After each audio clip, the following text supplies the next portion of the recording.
اعوذ باللہ من الشیطان الرجیم بسم اللہ الرحمن الرحیم الحمد للہ الذی جعل الحمد مفتاحا لذکرہ وسببا للمزید من فضلہ ودلیلا علی آلائہ وعظمتہ ثم الصلاة والسلام علی عبدہ وامین وحیہ وخاتم رسلہ سیدنا ومولانا بالقاسم محمد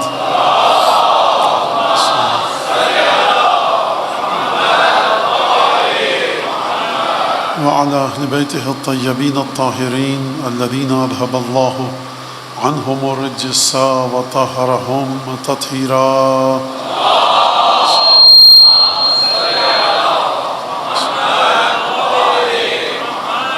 واللعن الدائم على أعدائهم أجمعين. أما بعد فقد قال الله الحكيم في كتابه المجيد أعوذ بالله من الشيطان الرجيم قل الله ثم ذرهم في خوضهم يلعبون. قرآن مجید اور رفعت ذکر کے عنوان سے یہ آپ کے سامنے گفتگو کا سلسلہ ہے اور میرے خیال سے آج تیسری مجلس ہے. موضوع ظاہر سی بات ہے کہ ذکر خدا یہ مکمل نہیں ہو سکتا. تمام پہلوؤں پر ابعاد پر اس کی ڈائمینشنز پر گفتگو کی جائے یہ ممکن نہیں ہے. تو یہ مجالس اس وجہ سے ہوتی ہیں کہ ایک تو یہ کہ جو عمومی طور سے جو سوالات ہماری نوجوان نسل کے ذہن میں خصوصاً ان کا جواب دیا جا سکے، اور دوسرا مسئلہ یہ کہ نئے سوالات کو خلق کیا جا سکے. مجلس کا صرف یہ مطلب نہیں ہے کہ آپ کے سوالات کا جواب دیا جائے، بلکہ نئے سوالات بھی خلق کیے جائیں. کیوں خلق کیے جائیں؟ کیونکہ شکوک و شبہات اس وقت آپ کے ذہن سے دور ہو سکتے ہیں کہ جب آپ کے ذہن میں سوال آئے اور جو آپ کے ذہن میں شبہ اور شک ایجاد کر رہا ہے آپ اس سے سوال کریں اور وہ سوال کا جواب دینے میں ناکام رہے تو آپ سمجھ جائیں کہ یہ جو شبہ میرے ذہن میں ڈالا جا رہا تھا ناقص تھا، ناکارہ تھا، بے دست و پا تھا. یہ جو میں نے آپ کے سامنے بات عرض کی یہ ہمارے ائمہ کی سیرت رہی ہے. چھٹے امام سے جب بھی کسی نے آ کر سوال کیا تو دو طریقے تھے، یا تو امام نے سوال کا جواب دیا، یا امام نے جب سوال کرنے والے نے سوال کیا تو امام نے پلٹ کر سوال کیا پھر اس نے جواب دیا. اگر جواب صحیح تھا تو امام نے اس جواب سے نتیجہ نکالا، اور اگر جواب غلط تھا تو اس غلط جواب کو پھر سوال کے ذریعے تصحیح کی. یہ ایک بڑا علم پہنچانے کا بڑا عجیب طریقہ ہے کہ غلط جواب کو سوال کر کے اس کی اصلاح اور کریکشن کی جائے. یہاں تک کہ جو سائل یا راوی یا شاگرد یا صحابی آتا تھا سوال کرنے کے بعد امام نے اس کو ایک مقام تک پہنچاتے تھے. اگر نہیں پہنچ پاتا تھا تو پھر امام اس کو اپنی سطح پر لا کر اس کے ذہن کو اونچائی کی طرف لا کر پھر اس کو جواب دیتے تھے. میں ایک جو عمومی قانون ہے، ایک جرنلائز وے میں لا ہے جو ائمہ نے خود کریٹ کیا ہے، وہ بڑا عجیب سا ہے، بہت آسان سا ہے اور بہت ہی بچوں کی سمجھ میں آ جائے گا. کئی دفعہ ایسا ہوا کہ لوگ آئے یا اپنا رسول اللہ اس کا مطلب بتائیے، تو امام نے فرمایا ماذا یقولون، لوگ کیا کہتے ہیں باہر، اس کا مطلب کیا ہے؟ پہلے یہ بتاؤ کہ تم اپنے ذہن میں کیا الٹی سیدھی باتیں لے کر آئے ہو تاکہ ہمیں پتہ لگ سکے. اچھا امام کو پتہ لگ سکے، وہ جو شجروں کو جانتا ہے وہ ذہن نہیں پڑھ سکتا ہے، لیکن امام یہ دیکھنا چاہتے ہیں، اس کو ثابت کرنا چاہتے ہیں اس کی زبان کے ذریعے کہ تم نے جو یہ بات کہی ہے اس پر یہ اعتراض ہے. یہاں رک جائیے ذرا، اتنی کھیل نہیں ہے یہ چھٹے امام کا رویہ. 8ویں امام، چھٹے امام، 5ویں امام، خوب توجہ کیجیے گا. بات خشک بھی ہوگی برداشت کیجیے. اب آپ اس کو خیالات، افکار، سوچ، تھاٹس، قلبی کیفیتیں، ایموشنل اور اسپریچول جو آپ کی کیفیتیں ہوتی ہیں اس کو جب تک آپ زبان نہیں دے پائیں گے وہ آپ کے وجود میں دفن رہیں گی. بچہ رو رہا ہے، ماں کی سمجھ میں نہیں آ رہا، دودھ پلا دو، کھانا کھلا دو، گرمی لگ رہی ہے نہلا دو، کپڑے بدل دو، بچہ روئے جا رہا ہے. کیونکہ بچے کے وجود میں جو سوچ چل رہی ہے، جو اس کو تکلیف ہے، وہ اپنی تکلیف کو الفاظ نہیں دے سکتا. لہٰذا دنیا میں کوئی نہیں سمجھ سکتا سوائے پیڈیاٹیشنس کے، کہ وہ بھی بالآخر بیچارے اپنی حد تک، اور کبھی ان کی بھی سمجھ میں نہیں آتا۔ اس کا مطلب یہ ہے کہ جب آپ اپنے افکار کو الفاظ دے پائیں گے تب اس کا علاج کیا جا سکتا ہے۔ تو امام صادق یہ فرما رہے ہیں، 8ویں امام یہ کر رہے ہیں کہ تمہارے ذہن میں جو گزر رہا ہے تم اپنی فکر کو، سوچ کو الفاظ کا لباس پہنا کر ہمارے سامنے لاؤ تاکہ تمہاری ذہنی سطح کے مطابق جواب دے سکیں۔ اور یہ مجھ کو اور آپ کو سکھا کے گئے امام۔ ایک چھوٹا سا مسئلہ، ایک 8ویں امام اور ایک چھٹے امام، اب یہی ہے میرے پاس تو 12 5 14۔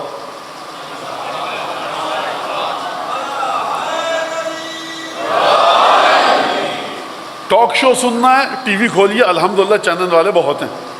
مولانا آپ حالات حاضرہ اس پر کیوں نہیں بولتے؟ بھائی دیکھیے مجھے بلایا ہے یہاں کے امام باڑے نے مجلس کہہ کر، تو میں مجلس پر گفتگو کروں گا۔ حالات حاضرہ ماشاءاللہ سے چینل ہے، دیکھیے، کوئی نہیں روک رہا آپ کو۔ اگر آرتھوپیڈک ڈاکٹرز شہر کے سیمینار کر رہے ہیں کہ بچوں کو لاحق ہونے والی بیماریاں، وہاں پر کوئی ہاتھ کھڑا کر کے کہے کہ سرکار ڈالر کی قیمت اوپر کیسے نیچے جائے گی، تو سب لوگ دیکھیں گے، کہیں گے اس کو لایا کون ہے یہاں پر؟ یہاں اکنامکس نہیں بیٹھے، یہاں پر آرتھوپیڈک سرجن بیٹھے ہیں، ڈاکٹرز بیٹھے ہیں۔ آپ ہڈیوں کی چیزوں کے بارے میں بات کیجئے، اکنامکس کے بارے میں سیمینار ہو، ایک صاحب کہیں وہ گھٹنے میں جو درد ہوتا ہے اس سے وہ کہے کہ سرکار میں ماسٹرز ہوں، پی ایچ ڈی ہوں اکنامکس میں، آپ غلط جگہ آ گئے ہیں۔ تو یہاں پر جو یہ سوچ کیا ہے وہ غلط جگہ آ گیا ہے۔ آپ کو جس مقصد کے لیے موضوع ہوتا ہے اسی پر بات ہوتی ہے، لہٰذا یہاں پر بات ہو سیرت اہل بیت کے بارے میں، اور سیرت اہل بیت کے بارے میں جب بات ہو تو خبردار تجاوز نہ کیا جائے، آگے نہ بڑھا جائے 12 5 اور 14 کے کلمات سے۔ اس بات کو آپ اپنے ذہن میں رکھیے گا۔ لہٰذا امام کے سامنے آگے پوچھا، یہ ابن رسول اللہ یہ بتائیے، ما معنی اللہ اکبر، 10 دفعہ شاید آپ سن چکے ہیں حدیث کو، کہ ابن رسول اللہ بتائیے اللہ اکبر کا معنی کیا ہے؟ امام نے فرمایا ماذا یقولون، لوگ کیا کہتے ہیں؟ مولا آسان سے لفظ جواب دیجئے، میں جاؤں، میرے الفاظ ہیں، حدیث کے نہیں ہیں۔ امام نے کہا ماذا یقولون، 8ویں امام اور 8ویں امام دونوں سے حدیث ہے۔ فرمایا ماذا یقولون، فرمایا لوگ یہ کہتے ہیں کہ اللہ اکبر من کل شیء، اللہ ہر چیز سے بڑا ہے۔ 8ویں امام نے پوچھا اکان ثمۃ شیء، خدا کے مرحلے پر کوئی چیز ہے جو اس سے مقابلہ کر کے کہو خدا اس سے بڑا ہے، وہ خدا سے چھوٹی ہے؟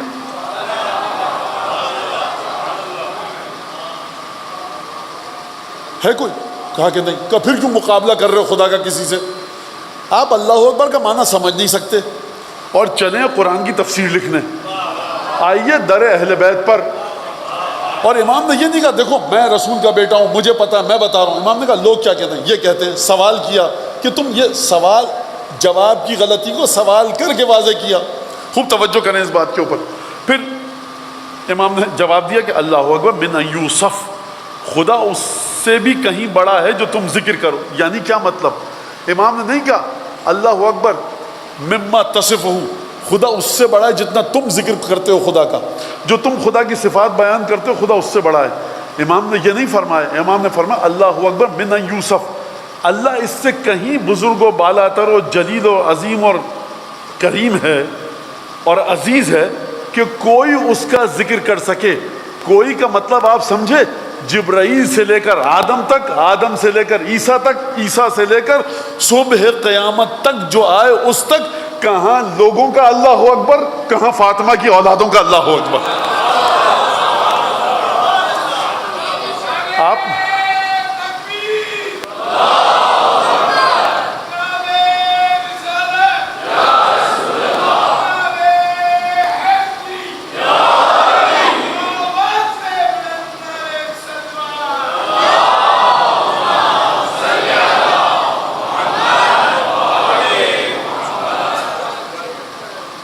تمام کی تمام باتیں۔ اچھا یہ کیا، اس واقعے کا مطلب کیا ہے؟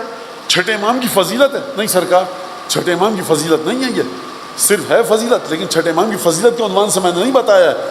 میں نے بتایا رفعت ذکر کے لیے کہ جب تک تمہاری عقل، سوچ اور فکر خالص نہیں ہوگی توحید کے بارے میں، یہ زبان اگر تم ہلا کر چاہتے ہو کہ آسمان کے دروازے کھلیں، کل کی آیت آپ کو یاد ہے لا تفتح لہم ابواب السماء، آسمان کے دروازے نہیں کھلیں گے۔ اگر تم چاہتے ہو کہ جنت تک جانا، جہنم سے بچنا، اور اس تسبیح کے ذریعے تم سے بہتر تسبیح بے جان زمین کر رہی ہے، تم سے بہتر تسبیح یہ حیوانات اور جانور کر رہے ہیں، تم سے بہتر تسبیح طوطا اور مینا اور کوا اور چیل اور کوئل کر رہی ہے، تم اپنے آپ کو بشر کی سطح پر لاؤ تاکہ رفعت ذکر کے مالک بن سکو۔ ذکر اس وقت تک رفعت پا ہی نہیں سکتا کہ جب تک آپ اہل بیت سے جڑ کر ذکر نہ کریں۔ لہٰذا اور امام کے ساتھ مشکل ترین سوالات کیے لوگوں نے۔ ساتویں امام ایک شخص کو دیکھتے تھے کہ وہ بہت اچھا متقی انسان ہے، لیکن ساتویں امام کا ہم فکر نہیں ہے، اہل بیت کو نہیں مانتا لیکن متقی ہے، اچھا انسان ہے۔ امام نے کہا تم بہت اچھے انسان ہو لیکن لا معرفت لک، تمہیں بس شناخت نہیں ہے۔ اس کا مطلب ہے عبادت کرنا اور ہے، معرفت کی منزلیں طے کرنا اور ہے۔ یعنی عبادت ایسے کرو کہ رفعت نماز حاصل کر سکو، رفعت ذکر حاصل کر سکو، بلندی کی طرف جاؤ۔ جب تک سوچ میں تبدیلی نہیں آئے گی ذکر رفیع نہیں ہو سکتا۔ بچے بیٹھے ہیں کہیں گے مولانا کیا کہے جا رہے ہیں؟ چھوٹا سا سوال کروں، جو بچے ہیں نماز پڑھ کے آئے ہیں مغرب عشاء کی، مولانا کتنے رکعت پڑھی نماز آپ نے مغرب کی؟ 3 رکعت، عشاء کی 4 رکعت، تسبیح پڑھی، 3 رکعت نماز پڑھی کہ نہیں پڑھی؟ پڑھی۔ سلمان فارسی بھی یہی 3 رکعت پڑھتے تھے؟ جی۔ تو آپ کی نماز سلمان کی نماز برابر ہے؟ نہیں مولانا کیسے؟ وہی نماز ہے۔ کیوں کہہ رہے ہیں آپ سلمان کی نماز کہیں آگے ہے؟ مولانا معرفت کہاں سے پتہ لگے سلمان کی معرفت کہاں سے تھی؟ یہ پتہ چلے گا امیر المومنین کے جملوں کے ذریعے جو سلمان کے بارے میں آئے، یہ پتہ چلے گا رسول خدا کے جملوں کے بارے میں، ورنہ نہ آپ نے سلمان، میں قسم کھا کر کہہ سکتا ہوں اپنے بارے میں تو کہہ رہا ہوں، میں نے سلمان فارسی کی 2 یا 2.5 نمازوں کا بھی حال کبھی تاریخ میں نہیں پڑھا ہے ہی نہیں۔ اچھا مولانا پھر ہم سلمان کو کیوں اتنی تعریف کرتے ہیں؟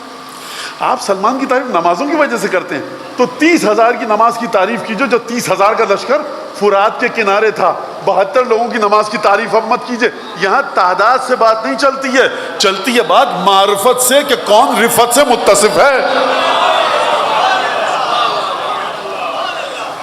اس بات کو سمجھ لیجئے۔ تو پھر کہاں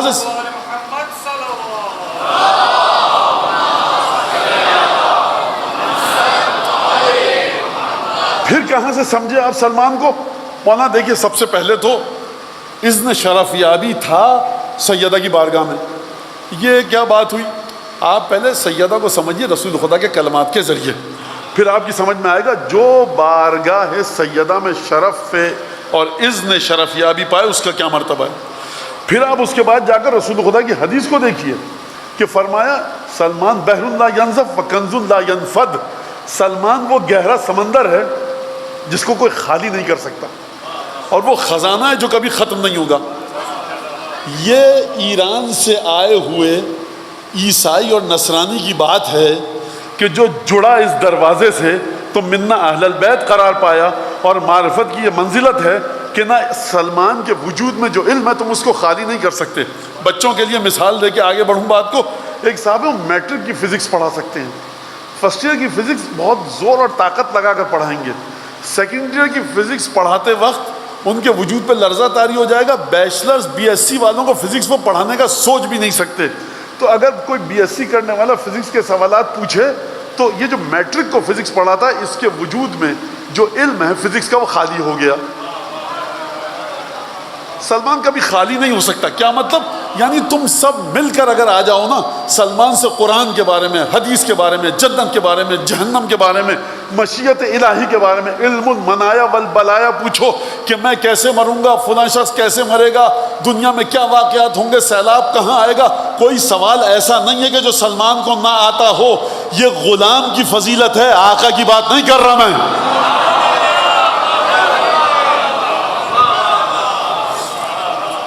تو آپ ہمیشہ سمجھیے کہ کون کتنا متصل ہے امام سے، کون کتنا جڑا ہوا ہے امام کے ساتھ۔ تو لہٰذا آپ نے توجہ کی اس بات کے اوپر کہ ذکر کب خالص ہوگا؟ آپ کو کرنا ہے ذکر خالص ہے کہ نہیں، خالص ذکر۔ ذکر کب خالص ہوگا؟ جب معرفت خالص ہو۔ کیسے پتہ چلے کہ آپ کی معرفت کتنی ہے، میری معرفت کتنی ہے؟ اس وقت کوئی نہیں پتہ چلا سکتا کہ کس کی معرفت کتنی ہے۔ معرفت اگر کوئی پتہ چلا سکتا ہے اور کسی کے پاس یہ اطلاعات ہیں تو وہ ہستی ہے پردہ غیب میں، مگر یہ کہ وہ ہستی جس کو یہ علم دے، آپ کو دے دے آپ کے پاس آ جائے گا، مجھے دے دے مجھے میرے پاس آ جائے گا، اب یہ ایک الگ بات ہے، لیکن علم کا منبع سرچشمہ ذروائے اسی کے پاس ہے جو عالم غیب میں موجود ہے۔ تو یہاں تک میں آپ کو نتیجہ دے کر بات کو آگے بڑھاؤں اور قرآن مجید کی سورہ 7 کی 4-5 آیتیں آپ کے سامنے پڑھوں گا کہ آپ کی سمجھ میں آئے کہ ذکر خالص ہوتا کیسے ہے۔ اس کو توجہ کے ساتھ سنیے ذرا، کہ آپ کو اپنی معرفت کو خالص کرنا پڑے گا، اور معرفت کو خالص کرنے کے بعد پھر آپ ذکر کی منزلت پہ جائیں گے۔ لہٰذا 7ویں امام کا قصہ کہ تمہارے پاس معرفت نہیں ہے، کیسے معرفت حاصل؟ کئی دفعہ امام نے فرمایا یہ سر ہلا کر چلا جاتا تھا، تو بہرحال ایک دفعہ کا معرفت کیسے آئے گی؟ میں طویل حدیث ہے، جلدی مختصر کر کے آپ کو بتاؤں اور بات کو آگے بڑھاؤں۔ کہا کہ معرفت کیسے آئے گی؟ ایک دفعہ پوچھ لیا اس نے کہ معرفت کیسے آئے گی؟ کہا کہ جا کر محدثین ہیں مدینے میں، فقہا ہیں، مفسرین ہیں، ان سے جا کر علم حاصل کرو۔ عجیب بات کہی 7ویں امام نے کہ نہیں کہی، کہہ رہے ہیں معرفت حاصل کرو اور بھیج رہے ہیں غیر معصوم کے پاس۔ سوال ہے کہ نہیں ہے؟ ثم عرض علیہ، اور جو بھی سیکھا ہے مجھ سے آ کر مباحثہ ضرور کرنا۔ اب آپ کی سمجھ میں آیا کہ پہلے اپنے ذہن کو بشری علم تک لے آؤ، اور دیکھو چھلنی لگے گی اہل بیت کی۔ وہ جو مدینے میں تھا نا، اس کی عربی آپ سے مجھ سے بڑی اچھی تھی۔ کوئی نہ سمجھے مجھے عربی آ گئی، میں تو مانو اصول کافی پڑھ لی، میں نے قرآن پڑھ لیا۔ اگر اتنا آسان ہوتا تو ہر عرب زبان مفسر ہوتا۔ انگریزی کتنے بچوں کو آتی ہے؟ تو بیٹا پڑھ لیا کرو میڈیکل کی ہینڈ بک اور علاج شروع کر دو۔ مانا ایسے نہیں ہوگا، یہ جسم جو تمہیں نظر آ رہا ہے مادی ہے، مائکروسکوپ میں دیکھ سکتے ہو، اسٹیتھوسکوپ کے ذریعے چیک کر سکتے ہو، الٹرا ساؤنڈ کر سکتے ہو، اور تمام کی تمام چیزیں کر سکتے ہو، اس کے باوجود اتنا وقت لگے گا۔ تو یہ بغیر اہل بیت کی مرضی کے دین کا علم کیسے آئے گا؟ وہ دین کہ جو غیب سے جوڑتا ہے، نہیں پتا کہ کیا صحیح ہے اور کیا غلط۔ آتا تھا امام کے پاس آ کر گفتگو کرتا تھا، امام کہتے تھے یہ غلط، یہ غلط، یہ غلط۔ آپ نے توجہ کی کہ جو غلط علم لے کر آ رہے ہو ہم اس کو صحیح کریں گے۔ تنگ آ گیا، کہا پھر میں معرفت کیسے حاصل کروں؟ کہا کہ اب ہم بتاتے ہیں تمہیں، یہ رسول خدا، یہ صاحب غدیر، یہ من کنت مولاہ فہذا علی مولا۔ یعنی نماز اور عبادت سے کام نہیں چلے گا جب تک تھاٹ پروسیس رسول خدا والا نہ ہو، اور جڑ آپ کی جا کر پہنچے غدیر تک، جڑ آپ کی جا کر پہنچے قرآن تک، جڑ جائے آپ کے علم کی صاحبان عصمت تک، اس وقت تک جتنی بھی آپ نمازیں پڑھ لیں وہ رفت ذکر عطا نہیں ہوگا۔ کیوں نہیں عطا ہوگا؟ ذکر کو بلندی کیوں نہیں ملے گی؟ سرکار جس کو ہاتھوں پہ بلند کیا تھا آپ اس کو بلند سمجھیے تو ذکر کی بلندی ہوگی۔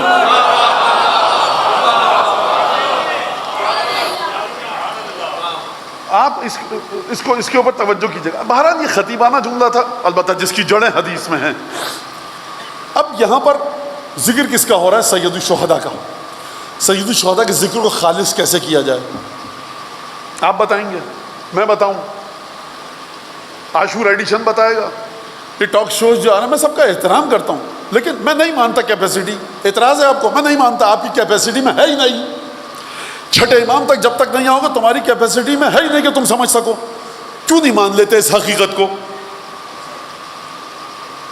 کیوں نہیں سمجھ میں آتی یہ بات کہ چھٹے امام، 7ویں امام، 8ویں امام، یہ 12، 5، 14 خدا نے بلا وجہ فضول میں خلق کر کے بھیجے کہ دیکھو انی تارکن فیکم الثقلین، چاند پہ پہنچ جاؤ، مریخ پہ پہنچ جاؤ، فضاؤں کو چیر کر گیلیکسی سے باہر نکل جاؤ، اگر تم کچھ لے کر آنا چاہتے ہو ہماری بارگاہ میں 12، 5، 14 کے ذریعے لاؤ۔ لہٰذا ذکر خالص کیسے کیا جائے امام حسین کا، اب یہاں سے گفتگو ہے۔ قرآن مجید میں خدا سورہ صاد میں فرما رہا ہے کہ وَاذْكُرْ عِبَادَنَا ابراہیم واسحاق ویعقوب اُولِي الْأَيْدِي وَالْأَبْصَارِ۔ اے حبیب کتاب میں وَاذْكُرْ، کتاب میں یاد کرو ہمارے بندوں کو جو ہمارے بندگان تھے، عباد تھے۔ کون؟ ابراہیم، اسحاق ابراہیم کے بیٹے، اور اسحاق کے بیٹے یعقوب۔ اُولِي الْأَيْدِي وَالْأَبْصَارِ، جو صاحبان دست بھی تھے، جو ہاتھوں کے مالک بھی تھے، اور ابصار یعنی بصارت کے اور آنکھوں کے مالک بھی تھے۔ یہ کون سی صفت ہے بھائی؟ اس میں کیا تعریف ہے؟ تو یہ ایک آپ اپنے ذہن میں رکھیے گا، مجھے اس کا جواب ابھی نہیں دینا، میں بہت دور ہو جاؤں گا موضوع سے۔ اُولِي الْأَيْدِي وَالْأَبْصَارِ اِنَّا أَخْلَصْنَاهُمْ بِخَالِصَةٍ ذِكْرَ الدَّارِ، ہم نے ابراہیم، اسحاق اور یعقوب کو ہم نے خالص کیا قیامت کی یاد دہانی کروا کر. ہم نے خالص کیا. عبادت کرنا آپ کا کام ہے. عبادت کس آسمان پہ جائے اور خدا اس عبادت کے جواب میں آپ کو خالص کرے، یہ آپ کا کام نہیں ہے، یہ خدا کا کام ہے. اور ائمہ کی اگر سیرت کے مطابق اگر میں آپ کو بتاؤں تو یقین نہیں آئے گا آپ کو کہ معصومین خدا کی بارگاہ میں کس بندگی اور تعبد کے ساتھ جاتے تھے، اور کیا بندگی اور تعبد تھی ان کی بندگی تھی اور تعبد تھا. ہم نے خالص کیا ابراہیم کو، اسحاق کو، یعقوب کو. اولی الایدی والابصار، صاحبان دست بھی تھے، ہاتھوں والے تھے، اور ابصار ان کے پاس بصیرت تھی یا بصارت تھی. اب یہ ایک الگ گفتگو. ان اخلصناہم بخالصۃ ذکر الدار، ایک بڑی پاک اور خالص کرنے والی، پیوریفائڈ کرنے والی ایک چیز تھی، ہم نے اس کے ذریعے ان کو خالص کیا، اور وہ ہے قیامت کی یاد دہانی کروا کر. تو یعقوب ہو گئے، ابراہیم ہو گئے، اسحاق ہو گئے، یہ قیامت کا ذکر کرتے تھے. تو ذکر کی رفعت کتنی تھی، بلندی کتنی تھی. یہاں سے ذکر انہوں نے کیا، توفیق وہاں سے آئی، اور خدا نے کہا ہم نے ان کو خالص کیا. وَإِنَّهُمْ عِنْدَنَا لَمِنَ الْمُصْطَفَيْنَ الْأَخْيَارِ، اور یہ جو جن کے نام لیے نا ہم نے اپنے 3 انبیاء کے، یہ ہماری بارگاہ میں من المصطفین الاخیار، یہ چنے ہوئے لوگ ہیں، اخیار ہیں، بڑے بہترین لوگ ہیں. ہم نے ان کو چنا ہے، ہم نے ان کو نیکیاں دی ہیں. کیوں؟ کیونکہ ذکر خالص تھا. اور پھر اس کے بعد فرمایا وَاذْكُرْ اسماعیل وَالْيَسَعَ وَذِي الْكِفْلِ، دیکھو اب یاد کرو اسماعیل کو، الیسع کو، وذی الکفل کو، وَكُلٌّ مِّنَ الْأَخْيَارِ، یہ سب کے سب اچھے تھے. اور دیکھو ھذا ذکر، یہ ہم تمہیں ذکر کر کے بتا رہے ہیں. وَإِنَّ لِلْمُتَّقِينَ، اور دیکھو جان لو، اس کو سمجھ لو کہ متقین کے لیے ہی لحسن مآب، آخر میں نتیجہ متقین کے لیے ہوتا ہے. یہ آیت میں نے آپ کے سامنے کیوں پڑھی، کس وجہ سے پڑھی؟ 6 پیغمبروں کا نام لیا ہے، اور ایک پیغمبر جو نام لیا ابراہیم کا، قرآن کو جا کر کھنگال ڈالیے. جب میں کہہ رہا ہوں کھنگال ڈالیے تو میں اس بات کا معنی کو قصد کرتا ہوں. بچوں کے لیے کہوں، جب میں کہہ رہا ہوں کھنگال ڈالیے، یقین کیجیے مجھے تکلیف ہو رہی ہے، لیکن میں کہتا ہوں آئی مین اٹ. میں کھنگال ڈالیے قرآن کو. ابراہیم سے چہیتا اور لاڈلا کوئی پیغمبر قرآن میں ہے ہی نہیں سوائے اس کے کہ جو ابراہیم کی نسل سے ہے. خدا نے 6 پیغمبروں کا نام دیا، کہا ہم نے خالص کیا. کس طرح سے خالص کیا؟ اس طرح سے خالص کیا. تو اس کا مطلب یہ ہے کہ خدا جن کو پیغمبری اور نبوت دیتا ہے ان کو قیامت کے ذکر کے ذریعے خالص کرتا ہے. یعنی کیا مطلب؟ یعنی ذکر ایسا ہو جو خالص ہو، ذکر ایسا ہو جو عالم غیب میں جائے. اب حسین ابن علی کا ذکر کیسے کیا جائے، حسین ابن علی کے بارے میں گفتگو کیسے کی جائے کہ جو اس عالم ظاہر و غیب کے پردوں کو چیرتی ہوئی براہ راست کس کے پاس جائے؟ مادر گرامی سید الشہداء کی خدمت میں، وارث حق حقیقت جناب سید الشہداء یعنی حضرت حجت ابن الحسن کی خدمت میں جائے. آپ کی عزاداری امام زمانہ کے پاس جائے، 12 معصومین کے پاس جائے، 14 معصومین کے پاس جائے، کیونکہ وارث سید الشہداء حضرت حجت ابن الحسن ہے، جو تمام کی تمام کمالات کے وارث ہیں. جب بھی مجلس رکھی جاتی ہے ایصال ثواب کی، آپ ڈھونڈتے ہیں نا مجلس میں تو آ گئے بھائی، یہ بینر لگا ہوا تھا مجلس میں آ گیا، ایک صاحب کا نام لگا ہوا تھا، ان کے بیٹے پوتے نواسے بھائی کوئی ہے مجلس میں، کیا کرنا ہے؟ گلے لگا کر تعزیت پیش کرنی ہے. کسی کو بھی گلے لگائیے، مولانا کیا مذاق کر رہے ہیں؟ وارث غم کا یہ ہے جس کا نام لکھا ہوا ہے، کسی اور کا گلے لگا کے فائدہ نہیں ہے. تو وارث جو غم سید الشہداء کا ہے وہ ایک ہستی ہے اس پورے عالم وجود میں، اس وقت عالم ظاہر میں جو غیب میں ہے وہ ہے آپ کا 12واں آقا. تو لہٰذا خالص آپ کا ذکر ایسا ہو کہ حضرت حجت کی بارگاہ میں جائے. کون سی ملاوٹ سے بچانا ہے، کس طرح سے خالص کرنا ہے، کون بتائے گا؟ میں بتاؤں گا؟ نہیں بتا سکتا. کس طرح سے بتایا جائے؟ دیکھیے، سب سے اہم ترین چیز آپ کی زندگی میں کربلا ہے، اور سب سے زیادہ شبہات کی زد میں کربلا ہے. خالص کیسے کیا جائے؟ کس سے پوچھا جائے؟ اسی سے پوچھا جائے جو خالص ہے. 12 5 14. بقیہ کائنات تو خدا نے خلق کر دی، وہ جانے کیوں خلق کی، مجھے تو سمجھ میں نہیں آتا. اللہ جانتا ہے کیوں خلق کی اس نے، جس کے اندر انتہائی، خدا خود قرآن میں فرما رہا ہے وَقَلِيلٌ مِّنْ عِبَادِيَ الشَّكُورُ، میرا شکر ادا کرنے والے انتہائی کم ہیں. تو ایک بہرحال یہ کہیں اور چلی آئی گفتگو. مسمع ابن عبد الملک ہے، عبد الملک کردین اہل بصرہ ہے، چھٹے امام کے زمانے میں آتا ہے، چھٹے امام کے پاس. خوب توجہ کیجیے گا، یہ میں واقعہ نہیں سنا رہا، یہ آپ کی آنے والی نسلوں تک کے لیے. اچھا میرا کام، میں نہیں ہوں، یہ چھٹے امام کے جملے ہیں. اگر آپ کی روح میں اور جو خواتین یہاں پر موجود ہیں اور جن جن حالتوں میں، جن جن کیفیات کے ساتھ یہ خواتین موجود ہیں، اگر یہ جملہ ان کے قلب اور دل میں اتر جائے تو نہ جانے کتنے علامہ ہلی اور شیخ انصاری ان مومنات کے وجود سے جڑے ہوئے ہوں جو اس امام حسین کے جملے کو اور اس کے غم کو سن کر ان کی تبدیلی آ جائے. نہیں پتہ، ہمیں نہیں پتہ. خوب یاد رکھیے گا، آپ کے اولادیں جو ڈھنگ کی پیدا ہو رہی ہیں نا، وہ اسی فرش اعضا کی وجہ سے ہیں. کوئی ماں اس عالم میں آتی ہے اس فرش اعضا پر کہ اس کے وجود کے ساتھ مستقبل میں اس دنیا میں قدم رکھنے والے کا وجود جڑا ہوتا ہے. میں ممبر پہ اس سے زیادہ کھل کے بات نہیں کر سکتا.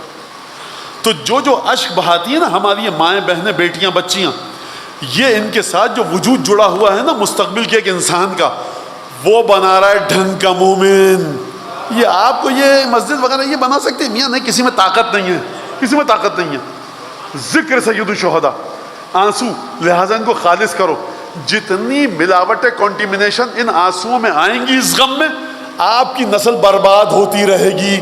اور یہ شیخ توسی، شیخ صدوق، سید رضی، سید مرتضیٰ، علامہ ہلی، ان کی محنتیں ہیں، شیخ عباس قمی، علامہ مجلسی، کہ جنہوں نے غم سید الشہداء کو خالص رکھا.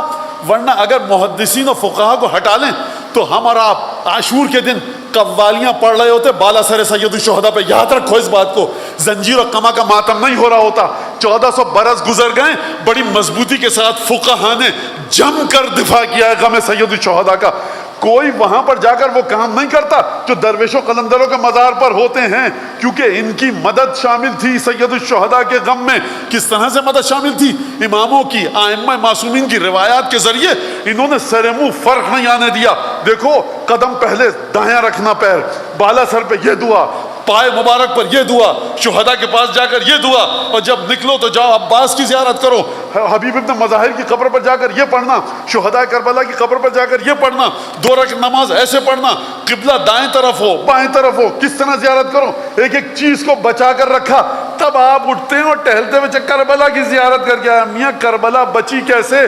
12، 5 اور 14 کے طفیل میں کربلا بچی ہے. کسی انسان میں طاقت ہی نہیں ہے کہ کربلا کو بچا سکے. اگر ذکر اس کا ہے، خداوند تبارک و تعالیٰ قرآن نے فرمایا انا نحن نزلنا الذکر وانا لہ لحافظون، قرآن کو ہم نے نازل کیا، بچانے والے ہم ہیں. تو اہل بیت کو خدا نے آسمان سے زمین پر نازل کیا، بچانے والا وہ ہے. نہ تمہاری کوئی اوقات ہے میاں، نہ کسی مولانا کی، نہ کسی کی، مگر یہ کہ متصل رہے 12، 5، 14 سے، اور اس ذکر کو معاشرے میں کرے، تب یہ ذکر بچ سکتا ہے. خوب اس بات کو توجہ سے سنیے گا. مسمع ابن عبد الملک کردین یہ آتا ہے امام کے پاس، اور آنے کے بعد امام سے گفتگو کرتا ہے. بصرہ کا رہنے والا ہے.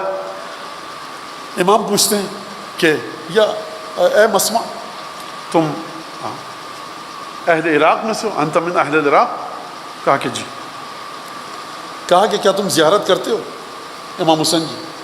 اتاتی قبر الحسین؟ کہا کہ نہیں ابن رسول اللہ.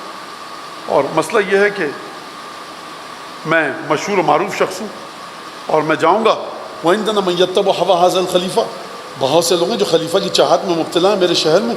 اور لَا أَمُنُهُمْ أَنْ يَرْفَعُ حَالِي إِلَى وَلْدِ سُلَيْمَانَ، بصرے کے گورنر کے پاس مجھے ڈر ہے کہ جو بنو عباس سے تعلق رکھتا ہے اس کے پاس میری شکایت چلی جائے گی کہ میں جاتا ہوں سید الشہداء کی زیارت کے لیے.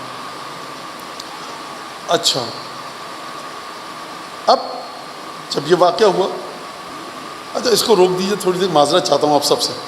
پہلے میں ایک چھوٹا سا واقعہ اور سنا دوں، اس کے بعد اس واقعے کو اس سے جوڑوں گا جلدی. اس واقعہ مسمع ابن عبد الملک کردین کے واقعے کو ذہن میں رکھیے گا. نصابہ کلبی ایک شخص ہے، اس کا قبیلہ بنو کلاؤ.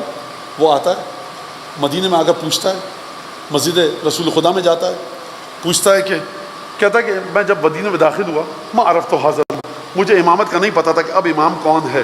امام باقر شہید ہو چکے ہیں، اب اس کی سمجھ میں نہیں آ رہا امام کون ہے، تو جاتا ہے مسجد نبوی میں، اور وہاں پر جماعت من قریش کے لوگ تھے بیٹھے ہوئے، کہا کہ من اعلم ھذا البیت، یہ بتاؤ اس گھر میں سب سے زیادہ علم والا کون ہے؟ اچھا، لوگوں نے یہ نہیں پوچھا کس گھر کی بات کر رہے ہو، مسجد نبوی میں سب کو پتہ ہے جب علم کی بات ہوگی تو ایک ہی گھر ہے جس کے علم کی بات ہوگی، بقیہ تو فضول میں ٹامک ٹوئیاں مار رہے ہیں اندھیرے میں۔ تو کہا کہ من عالم ھذا البیت، کہا کہ عبداللہ ابن حسن، جاؤ اس کے پاس۔ امام صادق کے زمانے میں ایک اور امام زادے تھے، گیا ان کے پاس، دق الباب کیا، کہا کون؟ کہا میں نے صحابہ قلبی بیٹھے، اذن بشیخ، میں نے دیکھا ایک شیخ ہے، داڑھی ہے، چہرے پر عبادت کے آثار ہیں، روبدار شخصیت ہے، امام زادہ ہے، معمولی بات نہیں ہے۔ کہا کہ کیا خیال، کیوں آئے ہو؟ کہا کہ میرا نام یہ، اس لیے 3 سوال ہیں۔ اب یہ 3 سوال کیوں کرنے آیا ہے؟ اس لیے کہ چیک کر سکے کہ یہ امام ہے کہ نہیں ہے۔ خدا کی قسم مجھے اتنا افسوس ہو رہا ہے یہ واقعہ سناتے ہوئے کہ اہل بیت کی حدیثیں اتنی گہری ہیں کہ اس کا حق ادا نہیں ہو سکتا۔ خوب توجہ کیجیے گا کہ اگر یہ شخص پوچھے 500 دمبوں پر کتنی زکوٰۃ ہے اور عبداللہ ابن حسن کہتے ہیں 200، تو چیک کیسے کرو گے؟ لوح محفوظ پڑھ رہے ہو کیا تم؟ اگر آپ جائیں اور امام سجاد سے سوال کریں، یا ابن رسول اللہ یہ بتائیے، وہ جو کہا کہ یا ابن رسول اللہ یہ بتائیے کہ فلاں جگہ پہ کیا ہو رہا ہے اس وقت، افریقہ میں کیا ہو رہا ہے، امام یہ بتا دیں، آپ چیک کیسے کریں گے؟ یا ابن رسول اللہ یہ بتائیے کہ اگر کوئی بھول کے بغیر وضو کے نماز پڑھ لے تو کیا قرآن کے مطابق اس کی نماز صحیح ہے؟ امام کا صحیح ہے، آپ کیسے چیک کریں گے؟ امام فرمائے غلط ہے، تو آپ کیسے چیک کریں گے؟ اس منزل فکر پر ساتھ ساتھ آ گئے آپ میرے۔ اب یہ جو آ کر پوچھ رہا ہے، اس کا مطلب یہ ہے کہ پچھلے اماموں سے اتنا سیکھ چکا ہے کہ آباء و اجداد کے دیے ہوئے علم کے ذریعے اولاد کے علم کو چیک کر سکتا ہے۔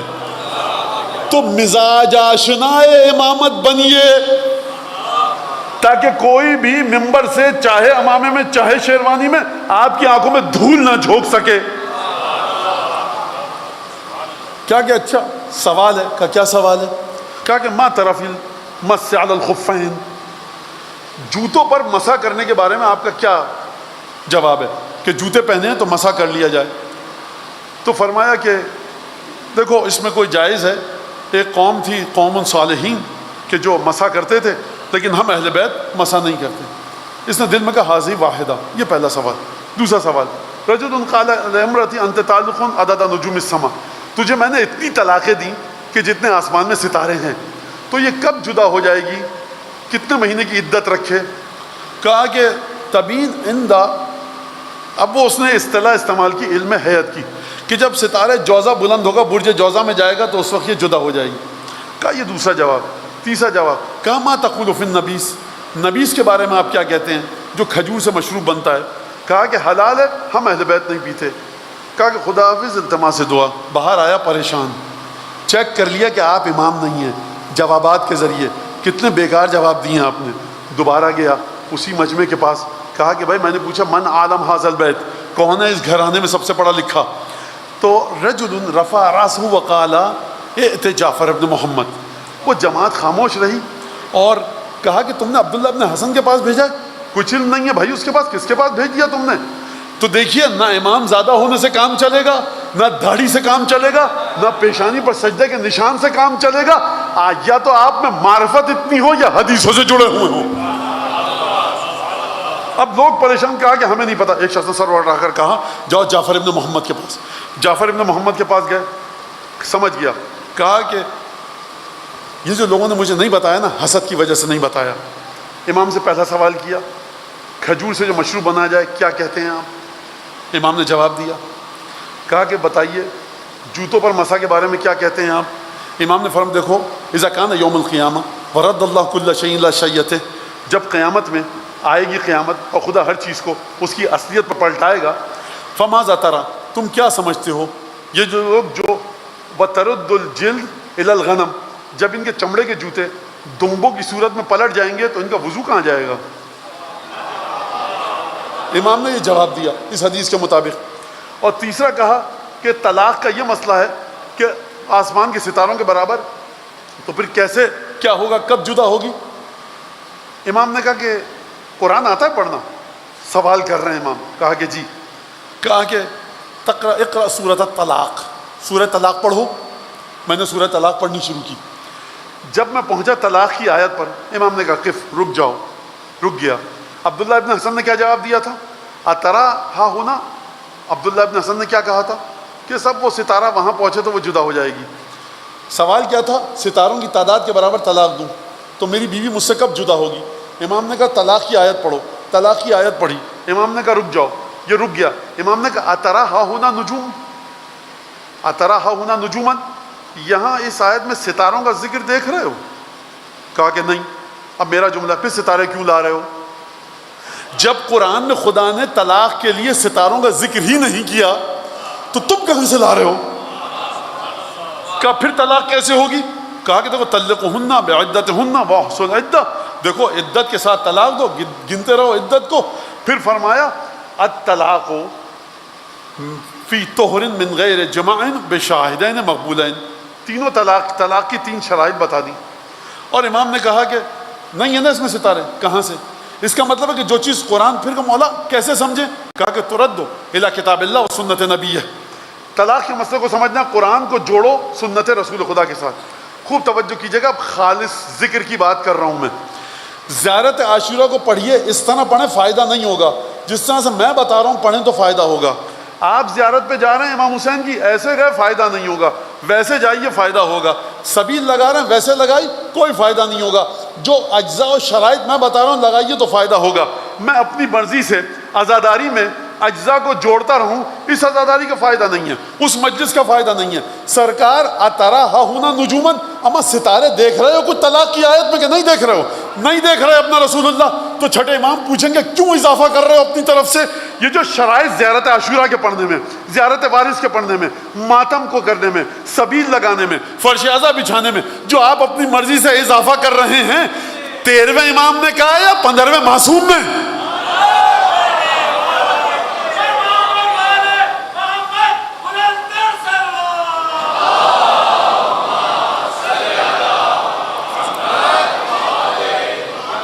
اور پھر دوسرا جواب، جو اپنی شرائط کا اضافہ کرے گا، جب خدا قیامت میں ہر شے کو اس کی اصلیت پر پلٹائے گا، تو جن مولانا صاحبان کے کہنے پر شرائط میں اضافہ کر رہے ہو، ماتم اور گریہ اور عزاداری کی، تو تمہاری عزاداری بھی انہی کے پاس جائے گی. جو سیدہ کو دیکھ کر عزاداری کر رہے ہیں، ان کی عزاداری سیدہ کے پاس جائے گی. خوب توجہ کیجئے شرائط کو. بخدا یہ بالکل درست بات نہیں ہے کہ میں اہم ترین رکن جو دین کا ہے، بلکہ عین دین عزاداری سید شدہ، اس میں اپنی طرف سے اضافہ کروں چیزیں. مسمع ابن عبد الملک کے کردین آتا ہے امام کے پاس. امام نے کہا جاتے ہو؟ نہیں جا پاتا. وجہ کیا ہے؟ خلیفہ سے ڈرتا ہوں. امام نے یہ نہیں کہا خلیفہ سے ڈرتے ہو، ارے تلوار نکالو، گھس جاؤ خلیفہ کے محل میں، دروازہ توڑو، لوٹ مار کرو. امام نے کہا اچھا ہم تمہیں ایک دوسرا سولوشن بتاتے ہیں، یہ ہے اولاد فاطمہ. کہا کہ اچھا افما تذکر ما صنع بہ، یاد آتا ہے تمہیں جو حسین کے ساتھ کیا جائے؟ بھلا یا ابن رسول اللہ، پھر کیا حال ہوتا ہے تمہارا؟ فرمایا یا ابن رسول اللہ استعبر وامتنع من الطعام حتی یستبین ذلک وجہی. مولا جب مجھے آپ کے جد کے ساتھ جو ہوا یاد آتا ہے تو میں کھانا پینا چھوڑ دیتا ہوں، گریہ کرتا ہوں، آنسو نکلتے ہیں، یہاں تک کہ میرے گھر والے میرے چہرے کو دیکھ کر پریشان ہو جاتے ہیں. امام نے کہا رحم اللہ دمعتک. یہ چھٹے امام کی شرطیں سنو عزاداری کے لیے.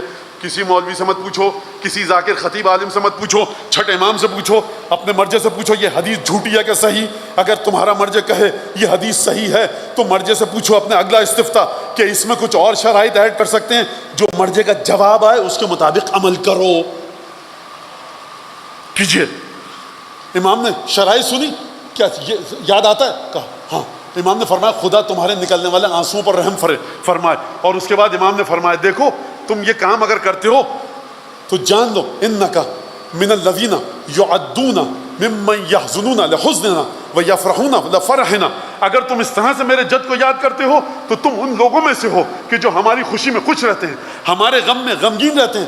اور جان لو، اعلم جان لو، انک سترد، تم جان لو کہ تمہیں جب موت آئے گی تم میرے آباء و اجداد کی خدمت میں وارد ہوگے. اور جان لو کہ جب تمہیں موت آئے گی جن جن کا تم ذکر کرتے ہو اگر عزاداری اس طرح سے کی تو تم تمام میرے آباء و اجداد کو اپنی موت کے وقت اپنے سرہانے پر حاضر پاؤ گے. یہ تمہارا چھٹا امام ہے جو شرائط بتا رہا ہے عزاداری کی. لہذا آپ سمجھے خالصتاً بذکر الدار، یہ خلوص ہے، یہ پاکیزگی اور طہارت ہے کہ جو یہاں تک لے کر آتی ہے۔ مسلم کی طہارت اور پاکیزگی کہاں تک ہے؟ یہ وہی مسلم ہے جس کے باپ کو جناب امیر نے اضافی جو نہیں دیا۔ گھر کا ماحول دیکھ رہے ہیں، تمہارے چچا کے پاس گئے تھے تمہارے بابا لینے کے لیے، جو نہیں دی تھی، لیکن محبت کتنی ہے۔ مسلم ابن عقیل، کیا کہنے مسلم ابن عقیل۔ اگر مسلم کو سمجھنا ہے تو جا کر زیارت پڑھیے مسلم کی، مت سنیے کسی کی باتیں۔ اس قابل ہے ہی نہیں گفتگو غیر معصوم کی، کہ غیر معصوم کی گفتگو اس قابل ہے ہی نہیں کہ وہ معصومین اور ان کے چاہنے والوں کے بارے میں فیصلہ کر سکے۔ آپ کو یاد ہے نا رسول امام حسین علیہ السلام نے کیا فرمایا تھا مکے سے نکلتے وقت؟ لا تشذ عن رسول اللہ لحمۃ ہی مجموعۃ لہ بحظیرۃ القدس۔ خدا کی قسم، رسول خدا امام فرما رہے ہیں، قسم میں نے کھائی ہے، رسول خدا کے بدن کا ٹکڑا، کوئی بھی ٹکڑا رسول خدا کے بدن کا رسول خدا سے جدا نہیں ہوگا، اور رسول خدا کی خوشحالی کی خاطر خدا رسول خدا کے بدن کے تمام ٹکڑوں کو حظیرۃ القدس میں عالم غیب میں جمع کر کر رہے گا۔ تقر بہم عینہ، جب رسول خدا قیامت میں دیکھیں گے اپنے بدن کے ٹکڑوں کو تو خوش ہوں گے۔ اس سے آپ سمجھتے ہیں اس کا مطلب کیا ہے؟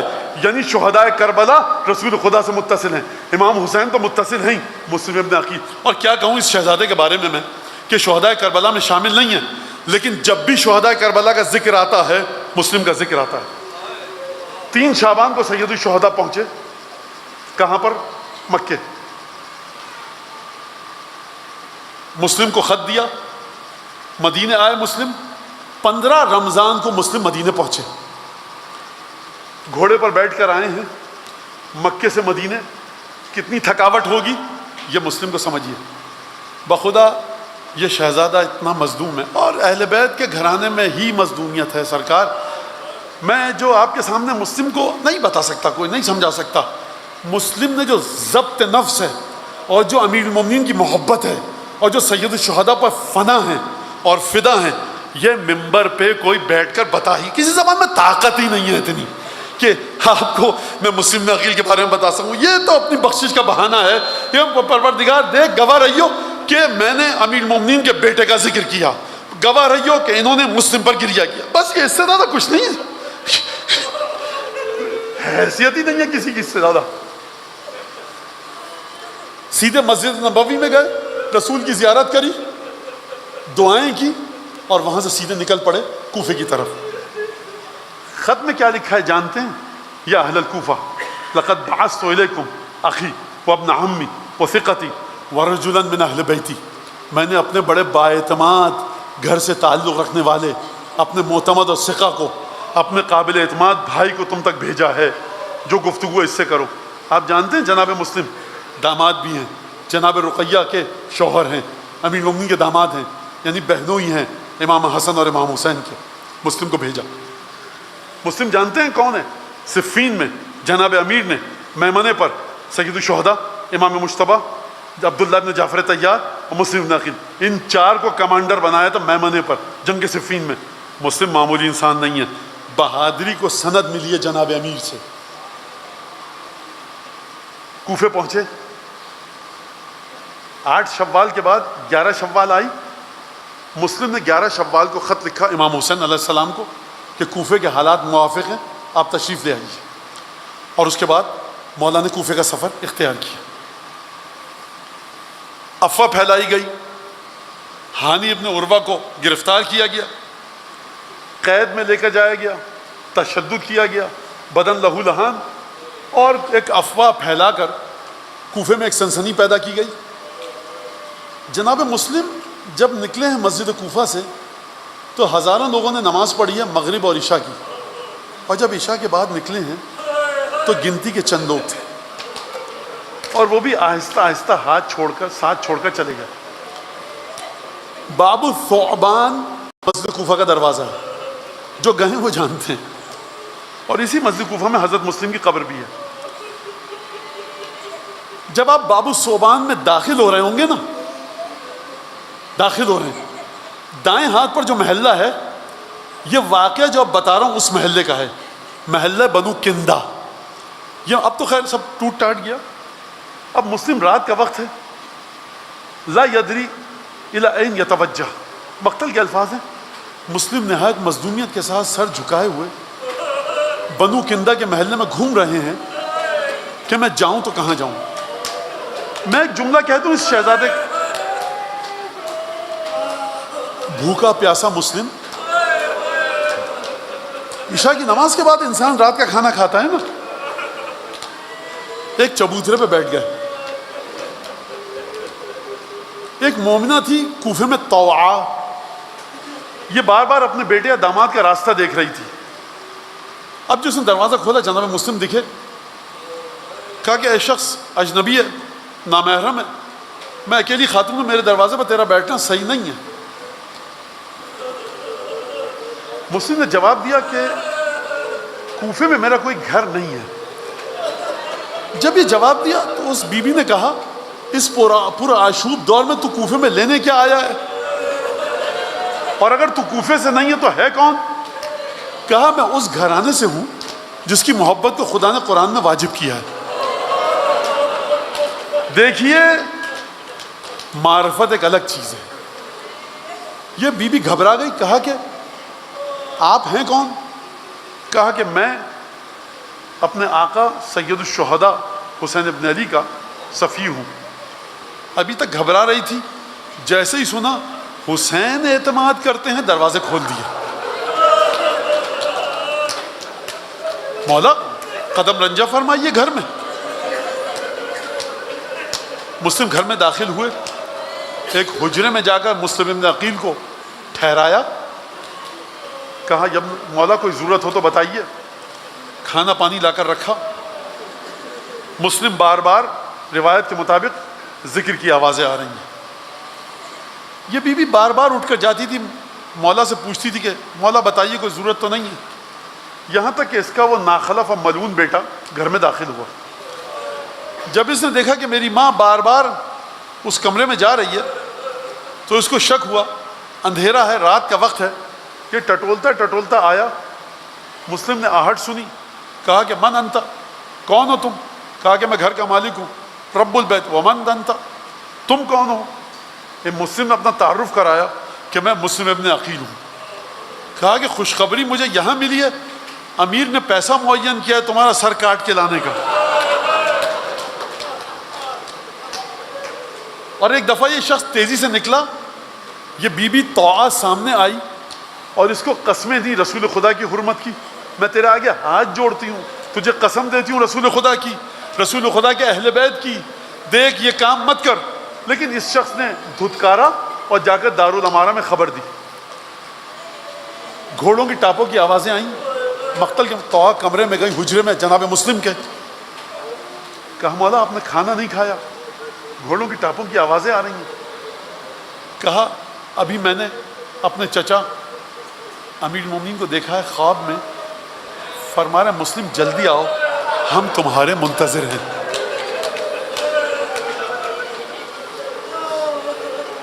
آپ کی گریے کی آوازیں بلند ہوئی۔ میں ایک جملہ کہوں آپ کے سامنے، جناب امیر نے رسول خدا سے پوچھا یا رسول اللہ اتحب عقیلا، آپ عقیل سے محبت کرتے ہیں؟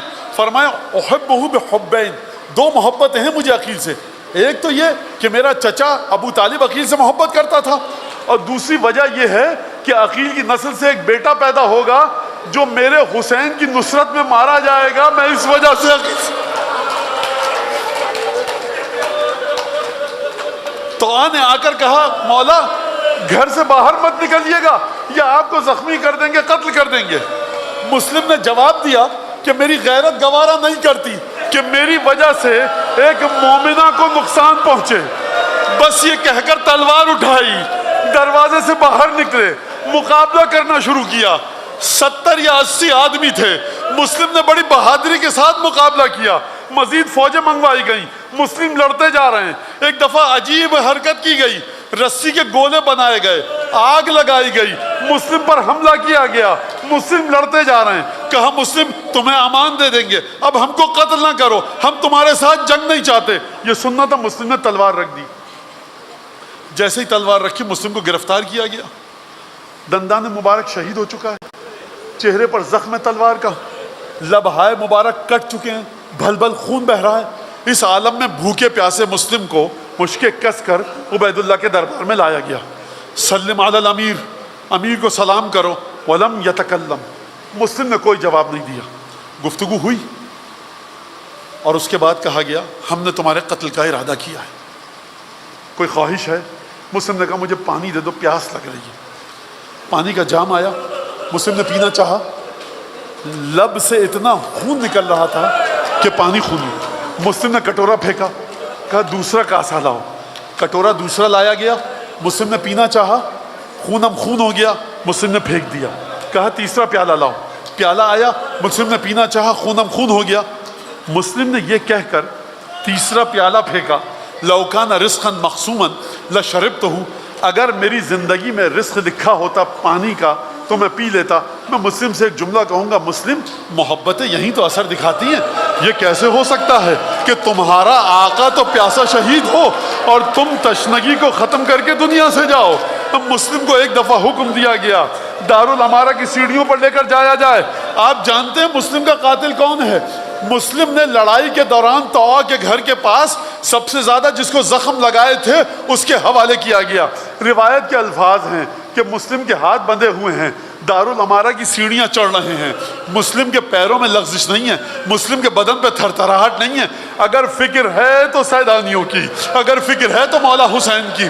ایک دفعہ دارالامارہ کی سیڑھی پر لے جایا گیا، مسلم فرما رہے ہیں سبحان اللہ والحمد للہ ولا الہ الا اللہ واللہ اکبر۔ آپ نے رفعت ذکر کا مطالعہ کیا، آپ رفعت ذکر کو سمجھے۔ رفعت ذکر وہ ہے جو مسلم پشت دارالامارہ کی پشت پر جا کر کرے۔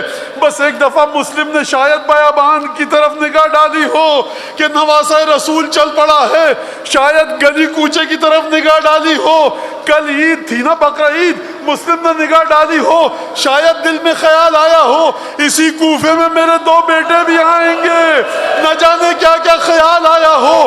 بس ایک دفعہ مسلم کے گردن پر وار کیا گیا، گردن جدا ہوئی، بدن کو چھت سے زمین پر پھینکا گیا۔ میں کہوں گا مسلم یہ کیسے ہو سکتا ہے کہ جس کوفے میں تمہاری شہزادیاں اس عالم میں مجمع عام سے گزریں، تمہاری حیثیت یہی فضیلت ہے کہ تم اس کوفے کی گلی پر آ کر گرو۔ راوی کہتا ہے کہ میں نے دارالامارہ کی چھت سے میں نے دیکھا کہ کوفے پہ مسلم کے بدن کو سولی پر ٹانگا گیا، گھوڑے پر سوار ہوا، دوڑتا ہوا کوفے سے نکلا، پوچھتا پوچھتا آیا حسین کا کاروان کہاں ٹھہرا ہے۔ ایک جگہ خیمہ بستی دیکھی، میں وہاں گیا، میں نے دیکھا کہ بچے کھیل رہے ہیں، میں نے کہا حسین کا خیمہ کون سا ہے؟ کہا کام کیا ہے؟ کہا حسین کا خیمہ کون سا ہے؟ کیا کام ہے؟ حسین کا خیمہ کون سا ہے؟ کہا کام کیا ہے؟ کہا کام یہ ہے کہ جب میں کوفے سے نکلا تو میں نے مسلم کے جسد کو کوفے کے دروازے پر سولی لگا ہوا پایا، جیسے ہی سننا تھا ایک بچی چیخ مار کے گر پڑی۔ کہا یہ کیا کیا؟ کہا یہ مسلم کی بیٹی تھی۔ مولا باہر آئے، خبر کو وصول کیا۔ اب مجھے بتائیے ماموں حسین جیسا ہو، باپ مسلم ہو تو یتیمہ کے ساتھ کیا کریں گے؟ یقیناً مولا نے کلیجے سے لگایا ہوگا، رخساروں کا بوسہ لیا ہوگا اور کہا بہن زینب، کہا ہوگا دیکھنا سینے سے لگانا مسلم کی یتیم ہے، خبردار آنسوؤں کو روکنے نہ دینا، یہی کہا ہوگا۔ میں کہوں گا ہے یتیمہ مسلم کیا نصیب تھے، اور میں سلام کروں فاطمہ کی نواسیوں اور پوتیوں کو، شام غریباں ہے، کرتے کے دامن میں آگ لگی ہے، تماچے ہیں۔